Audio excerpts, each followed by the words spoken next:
Bismillahirrahmanirrahim. Saya Widya Srini, saya guru di TPH SMK Negeri 2 Subang. Kali ini saya akan memaparkan materi pembelajaran tentang gulma.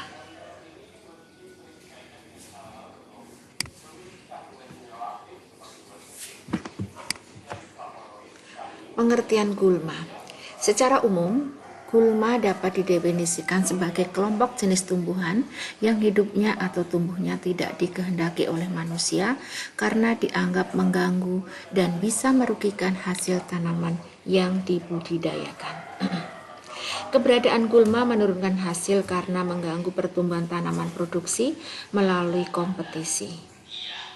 Pada tingkat tertentu, tanaman gulma ini juga berguna dapat menjadi gulma.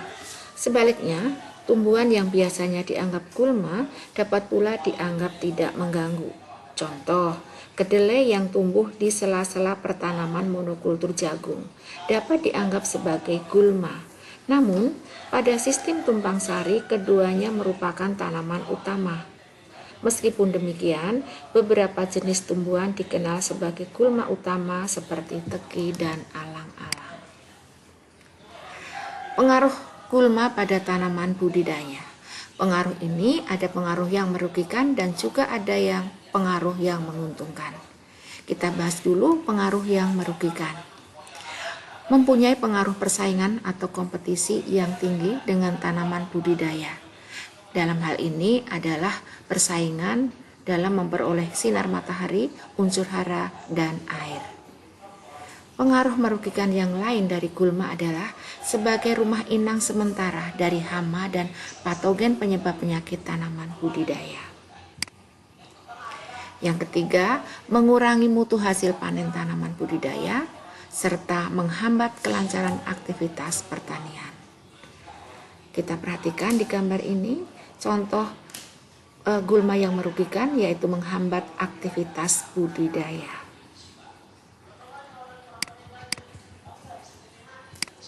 Sekarang kita bahas tentang pengaruh yang menguntungkan dari gulma.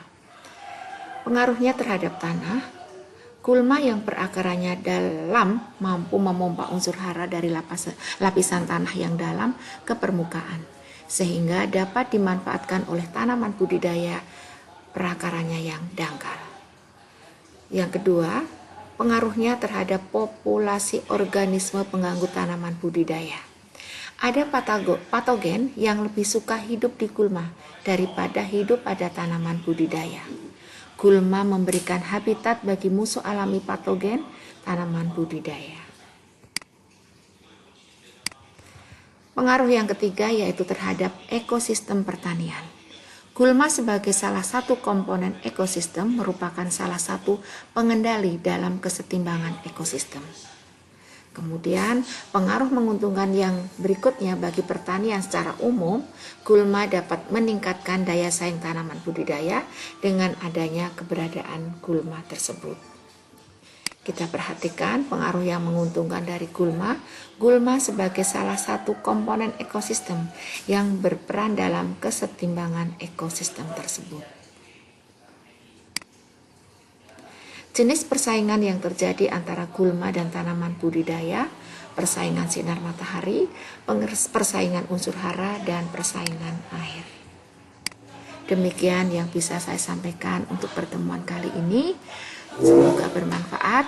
Terima kasih. Assalamualaikum warahmatullahi wabarakatuh.